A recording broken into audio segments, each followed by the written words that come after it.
자, 그러면 웹해킹은 어디에서 발생하고 어떤 결과가 도출될까요? 현재 웹은 업무 및 금융과 쇼핑 거래 등 다양한 분야에서 서비스되고 있습니다. 그로 인해 웹이 처리하는 기업의 업무 정보나 개인의 신상 정보, 금융 정보 등 다양한 정보들이 웹을 통해서 처리되고요. 그로 인해서 데이터의 중요성 또한 높아졌다고 볼 수가 있겠죠. 많은 서비스와 분야에서 활용됨으로써 당연히 기능과 구현도 상당히 복잡해졌다고 볼 수 있습니다. 그리고 이러한 복잡한 기능으로 인해 개발 당시에 의도치 않은 기능이 수행될 수 있는 부분이 가장 큰 웹해킹적인 요소라고 볼 수가 있습니다.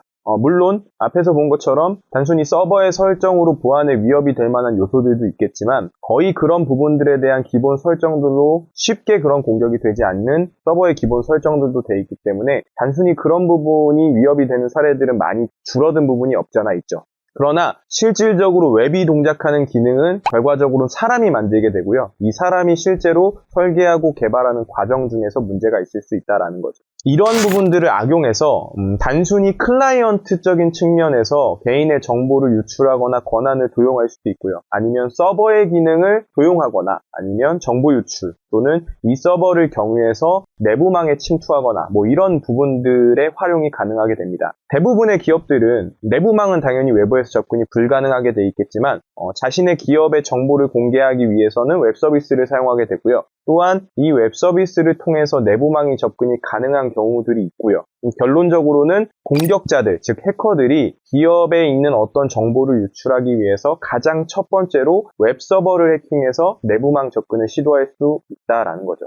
자, 그렇기 때문에 결과적으로 개발을 위해서 소스 코드 등에 존재할 수 있는 잠재적인 보안 취약점들을 제거하고 그 기능에 맞는 적절한 조치, 보안을 고려해서 기능을 설계, 구현하는 분야를 시큐어 코딩이라고 합니다. 물론 어느 위치에 어떤 취약점이 보안 위협이 존재할 수 있고요. 그런 공격들을 사전에 어떻게 적절하게 검증해야 되는지를 이해하기 위해서는 공격 기법을 좀 이해할 필요가 있고 그 공격의 결과가 어떤 결과를 초래하는지를 공부해 볼 필요가 있겠죠. 그리고 이 웹에서 발생하는 취약점을 공부해서 스스로 사이트를 진단하고 보안 대책을 공부하면서 개발 단계부터 안전하게 대응하는 역량이 필요할 거고요.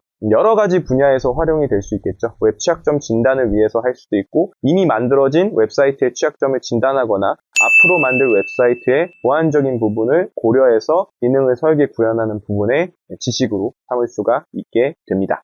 웹해킹 같은 경우에 저희가 배울 수 있는 것들이 크게 보면 클라이언트적인 측면의 공격이나 서버적인 측면이 있을 수 있는데 단순히 클라이언트적인 측면은 공격자가 어떤 공격의 결과가 사용자, 즉 브라우저에 영향을 미치는 공격들을 말합니다. 여기서 대표적으로 소개할 수 있는 것들이 크로스사이트 스크립트나 C설프 같은 크로스사이트 스크립트 같은 브라우저의 악성 코드가 실행되는 개념이나 C설프 같은 사용자의 권한을 도용하는 공격들이 있을 수 있습니다. 서버의 기능을 도용해서 사용자의 권한을 남용하는 그런 기능들이 있을 수 있고요. 결과적으로 이런 클라이언트 측의 공격들은 보통 자바스크립트나 HTML, 클라이언트 측의 코드들로 공격 코드들을 구성하는 경우가 일반적이고요. 이런 공격들이 어느 기능에 의해서 발생할 수 있다라는 걸 이해하고 거기에 맞는 적절한 보안 대책이나 적절한 어떤 기능상의 구현상에서 적절한 검증을 하는 것들이 클라이언트 측 공격을 공부하는 목적이라고 보실 수 있습니다. 그와 반대로 서버 측의 공격은 공격자가 사용자가 아닌 서버를 해킹해서 보통 가장 큰 SQL 인젝션 같은 경우는 이렇게 볼 수가 있겠죠. 서버에서 정보를 데이터베이스를 통해서 질의하고 받아오는 과정 중에 사용자의 입력값이 SQL 쿼리문의 일부가 되고요. 그 공격자가 SQL 쿼리문에 영향을 줘서 이를테면 어떤 여러분들이 게시판에 1번 게시글을 보면 1번 게시물을 보여달라는 의미로 SQL 쿼리가 완성이 될 텐데 이 1번 게시물의 쿼리의 결과가 아닌 다른 사용자의 개인정보를 알아오게 해서 그 정보가 웹페이지를 통해 출력이 되게 만드는 공격들을 SQL 인젝션이라고 볼 수 있습니다.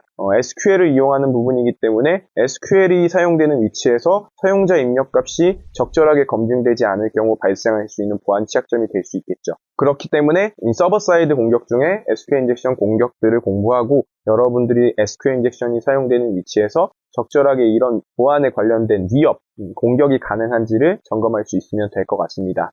실질적인 클라이언트 사이드 공격이나 서버 사이드 공격이 여기서는 그냥 간단하게 적혀 있는데 웹 해킹을 수행함에 앞서서 웹해킹에 대한 공격에 대한 정의는 다양한 것들이 있고요. 이런 실질적인 클라이언트 측 공격이나 서버 측 공격에 대한 세부적인 내용은 각 챕터에서 하나하나씩 다룰 예정입니다. 또한 여러분들이 이제 웹해킹 공부가 끝나면 오와스프 탑 10이라고 되어 있는 어떤 보안 프로젝트나 이런 부분들을 좀 찾아보시고 최신의 공격 기법들을 찾아보고 그런 공격들을 찾아서 실제로 연구하는 그런 지식들의 선행으로 웹해킹 과정을 공부하시면 될 것 같습니다. 자, 웹 개요와 웹해킹에 대한 개요는 여기에서 마무리하도록 하겠습니다. 수고하셨습니다.